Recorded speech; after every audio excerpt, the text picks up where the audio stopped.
এইসব বিষয় নিয়ে কিন্তু আমি রিসার্চ শুরু করি। করার পরে দেখছি ডিএক্সএল গত ৩৯ বছর ধরে মার্কেটে বিজনেস করছে। আমি কিন্তু ডিএক্সএল ২ বছর আগের কথা বলছি না। তো একটা কোম্পানি ৩৯ বছর যখন বিজনেস করে তখন এই কোম্পানির কতটা স্ট্যাবলিশ আমি কিন্তু তখনই বুঝতে পারছি। তো আমি বললাম যে লিডার আমি আপনাদের একটা প্রোগ্রাম দিই। ঠিক এরকম একটা প্রোগ্রামে আমি যাই। সেখানে যাওয়ার পরে কিছু লিডারের আমি কথা শোনার পরে আমার খুব ভালো লাগছে যে না আমি মনে করি তো দেখেন আমি গত ১ মাস বাংলাদেশে আসছি মালয়েশিয়াতে। আমি যে কোম্পানিতে কাজ করছি সেই কোম্পানি কিন্তু আমাকে কোনো ইনকাম দেয় না। বাট গত মাসে কিন্তু আমি ডিএক্সএল সিস্টেম থেকে ৬৩,০০০ টাকা ইনকাম করছি। তাহলে দেখেন এটা কিন্তু আমার একটা আমি মালয়েশিয়া থেকে বাংলাদেশে আসছি আমার ইনকাম কিন্তু বন্ধ না। আমার ইনকাম কিন্তু চলছে এবং আমার টিম মেম্বাররা কিন্তু বিভিন্ন দেশে কিন্তু বিজনেস করছে। বর্তমানে আমি কিন্তু প্রতিটা দেশে বিজনেস করছি আমার কিন্তু ৫,০০০ মেম্বার আছে। এই যে আমি শুরু করছি কোথা থেকে মালয়েশিয়া থেকে বর্তমানে আমার বিজনেসটা আছে কয়টা কান্ট্রি ২৫টা কান্ট্রি এবং ৫,০০০ মেম্বার আছে। এটা তো আর একদিনে হয় না। একটা সিস্টেমের সাথে লেগে থাকার কারণে কিন্তু এখান থেকে ইনকাম পজিশন সবকিছু আসে।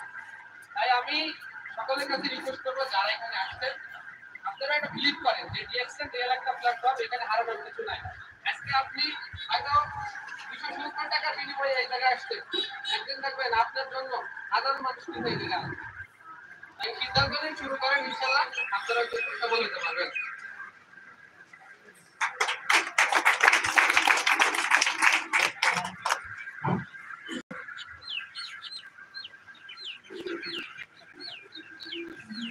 আসসালামু আলাইকুম। Good morning sir. Good morning. কেমন আছেন সবাই? ভালো আছেন? আলহামদুলিল্লাহ, আল্লাহ তাআলার অশেষ রহমত এবং আপনাদের দোয়া ভালোবাসা আমিও ভালো আছি। আমি প্রথমত ধন্যবাদ জানাচ্ছি আপনাদের সকলকে। সকাল থেকে এই পর্যন্ত আপনারা ধৈর্য সহকারে আমাদের প্রোগ্রামে আছেন। যদিও খাবার সার্ভের ক্ষেত্রে একটু সমস্যা হয়েছে, এর জন্য আমরা দুঃখিত। তবে আমাদের মূল ফোকাস হচ্ছে এই জায়গাটা আমরা কিন্তু এসেছি কিছু শেখার জন্য, রাইট? খাবারটাকে ইস্যু করে কিন্তু আমাদের মাইন্ডটাকে নষ্ট করা যাবে না। তো আমার সংক্ষিপ্ত পরিচয়, আমার নাম হচ্ছে আরিফ আহমেদ রাজু, আমার দেশের বাড়ি নরসিংদী জেলাতে। আমি ব্যবসা শুরু করেছিলাম বাহরাইন থেকে ২০২২ সালের শেষের দিকে। তো বর্তমানে আমার পজিশন স্টার ডায়মন্ড। আমি গত মাসে ২৮ তারিখে বাংলাদেশে এসেছি। সবচেয়ে মজার বিষয় হলো ডিএক্সএল সিস্টেম এমন একটা সিস্টেম যেখানে আমি কাজ করি, সেই জায়গা থেকে চলে আসার পরেও কাজ থেকে আমার কোনো ইনকাম নাই, কিন্তু ডিএক্সএল থেকে প্রতি মাসে হ্যান্ডসাম একটা ইনকাম পাচ্ছি, যেটা দিয়ে আমি এবং আমার পরিবার সুন্দরভাবে আমি চলাফেরা করতে পারছি। তো ডিএক্সএলটাকে বুঝতে হবে যেটা আসলে এটা ফিউচার কি, আপনি কেন করবেন। আজকে যারা স্পিকার হিসেবে আছেন অথবা আপনাদের সামনে সারিতে যারা আছেন, তারা এই জায়গায় বসার জন্য প্রচুর পরিমাণ কষ্ট করেছে। আমি বাহরাইনে একটা প্রোগ্রামে যখন আমি স্টেজে ছিলাম, তখন সামনের চেয়ার গুলো সবসময় ডাইমেন্ডের জন্য বরাদ্দ থাকে। তো ভুলবশত আমি ওই চেয়ারে বসে পড়েছিলাম। অনেকে হয়তো চিনবেন যারা ডাইনামিক টিমের আছেন।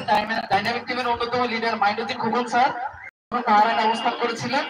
তা আমি সামনের চেয়ারে বসার কারণে উনি আমাকে হাতের ইশারা দেওয়ার মাধ্যমে চেয়ার থেকে উঠিয়ে দিয়েছিলেন। তা আমি ওই জায়গাটা থেকে প্রচুর পরিমাণ লজ্জিত হয়েছিলাম যে এতগুলো মানুষের সামনে আমাকে চেয়ার থেকে উঠিয়ে দিল হাতের ইশারার মাধ্যমে।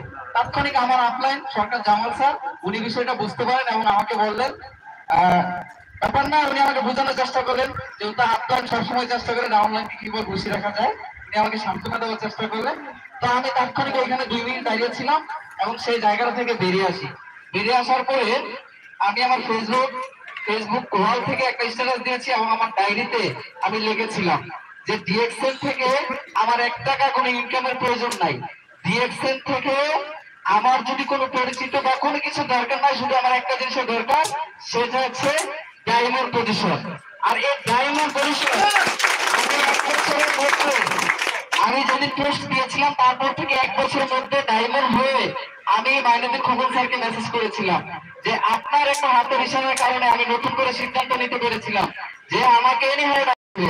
আর আজকে সেটা রেজাল্ট আপনারা দেখতে পাচ্ছেন যে সামনের সারিতে এখন আর ইচ্ছে করে বসতে হয় না, বসার জন্য জায়গা থাকে।